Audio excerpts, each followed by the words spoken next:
I started an Airbnb a couple weeks ago.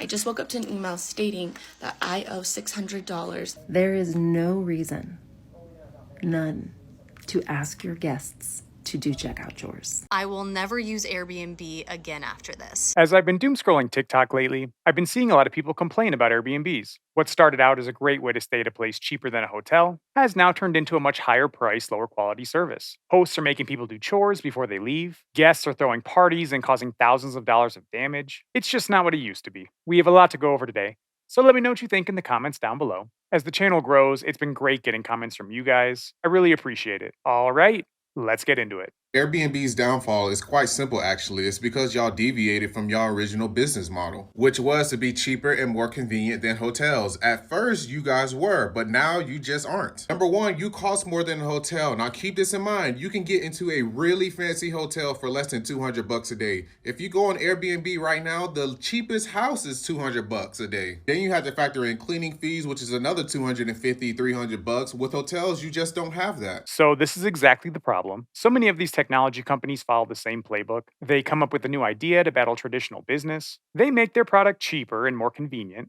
Over time, they control more of the market. Then they start making the product more expensive and of a lesser quality. Then the original product is better than what the app sought out to do. Some of the comments here, the cameras and unnecessary house rules. We're actually going to go over that later in the video. Some hosts are putting cameras in sneaky places to keep an eye on their guests. If you have that bad of trust issues, just don't put your listing on Airbnb. It feels like every cheap alternative to an expensive, greedy service has become just like said expensive and greedy service. I mean, look at Netflix, Uber, DoorDash, Airbnb. All originally supposed to be cheap alternatives to services have now become the expensive service. That's exactly what I was just talking about. These apps are being short-sighted and not thinking about their long-term position in the market. If your only advantage is being cheaper and better, you're not going to be able to keep customers once it costs more and is worse. That's just common sense. The only reason to rent an Airbnb at this point is if you're getting 15 to 20 people together for the sole purpose of being together every day. And even then, I think there are newer businesses eating that up. Now, I would say this is probably the one advantage that Airbnb still does have over a hotel. I've been on plenty of vacations with my friends in a nice big Airbnb house. And in that situation, it is way better than a hotel. But guess what? We still had to do a bunch of chores like take out the trash, do the dishes, and even remove some of the sheets. And I'm not the only one complaining about chores. Take a look at this. Can we talk about Airbnb for just a second? So we're checking out of an Airbnb tomorrow, and I just checked my email, and we got like a list of chores to do basically before we check out, like a list of like cleaning items like dishes, fill up the dishwasher. One I found was a little weird was unplugging every device like the coffee machines. Let's talk about this. There was recently an article in Business Insider talking about how people are fed up with all the chores that come with an Airbnb. And I agree. I did not come on vacation to do laundry. Okay, let's talk about Airbnb checkout chores. My husband and I own an Airbnb. We've run an Airbnb, 2 of them actually, for 10 years. And we are also people who love to visit Airbnbs. We stay at Airbnbs most of the time, family of 5.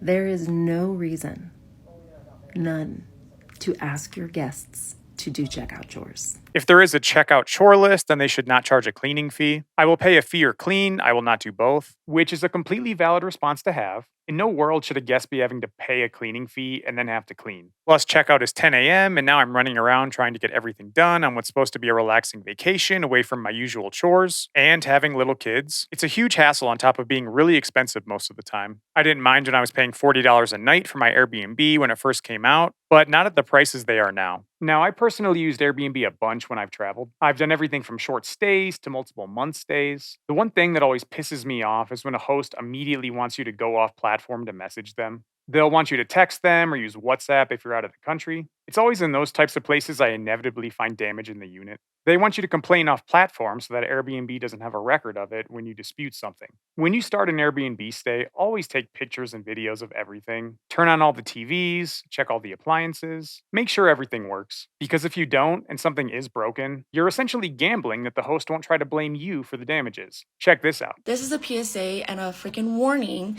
to, if you use Airbnb, take photos of everything. I mean, from the moment you walk in, literally take a photo, or a video of everything. It doesn't matter if it's clean or not. Just take a freaking video, take photos of absolutely everything, okay?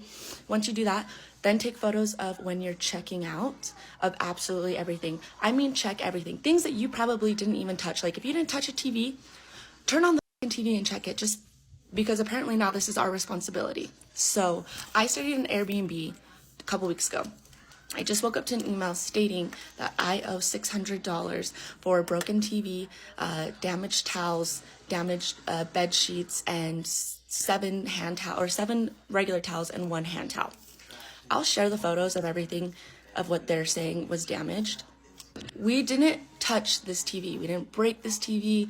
We didn't do anything like that.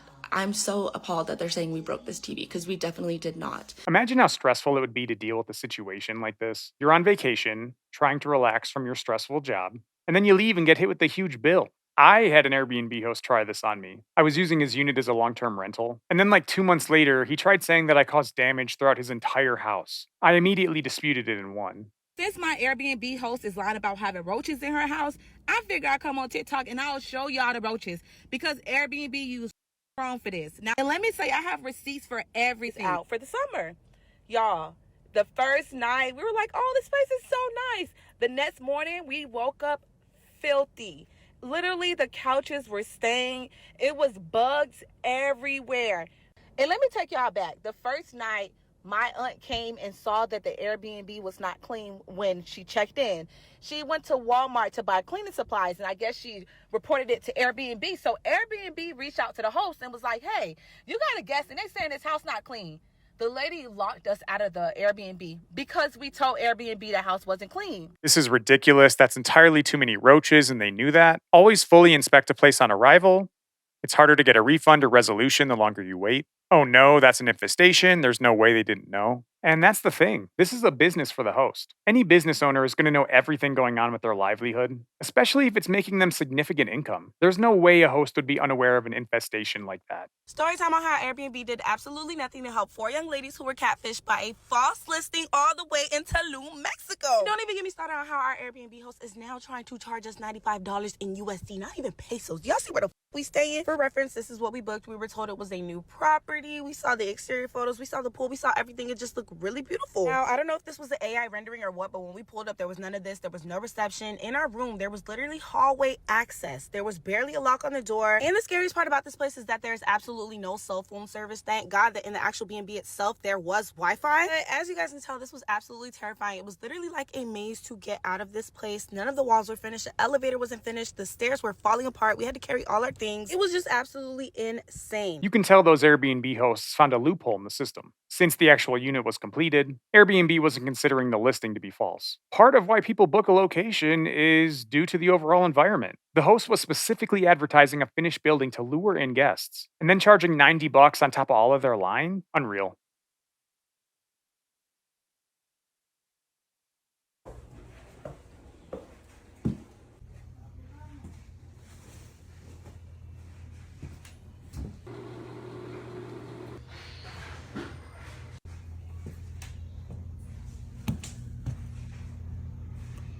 If an Airbnb does not have white towels and white bedding, then I'm probably not going to book it, and this is why. The unfortunate thing about white is that stuff like this, which I think is makeup, is left on towels or pillowcases or bedding all the time. Sometimes it can even be left as bad as this. But as someone who's not just a host but also frequently visits other Airbnbs, if I see a bedroom like this, then I know when I get there I can tell that it's clean.